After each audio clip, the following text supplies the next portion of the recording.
Connecting with employers. Again, now, if you're interested in faculty roles, most of the employers you're connecting with are going to be universities and research departments. So you may not see a lot of those on campus because that's not how that works.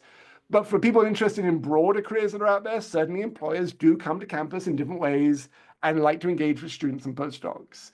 So we have career fairs coming up this week, next week, and in November, right? And postdocs are welcome to all of our career fairs. You can decide if there are employers of interest to you, right? You don't have to go if you're not interested in anyone there, but you're welcome to come to the career fairs.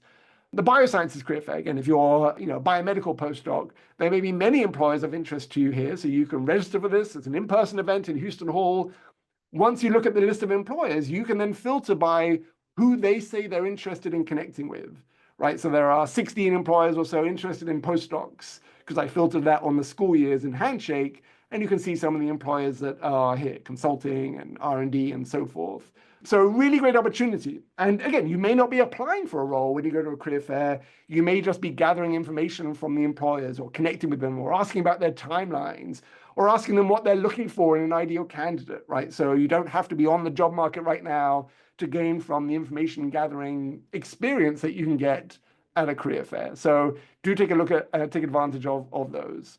In the events tab on Handshake, we talked about that as well, right? So some employers do info sessions virtually and some do on campus. Again, I searched for PhD. It's harder to filter events by ones that are specific to postdocs, but PhD can sometimes be a good keyword to use. And there are some events that employers are putting on here that are specific to PhDs. These are ways to connect with employers virtually or in person, depending on what they're doing, that you might find value in.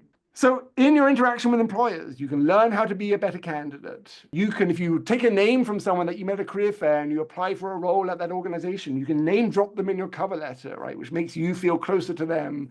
You might be able to build strong relationships with recruiters who can advocate for you, again, depending on the organization. And you'll be better positioned to answer confidently why on earth you want to work for an organization when you're in an interview for a job at that organization, right? So all these are things that you can gather from your networking, but also from engaging with employers on campus.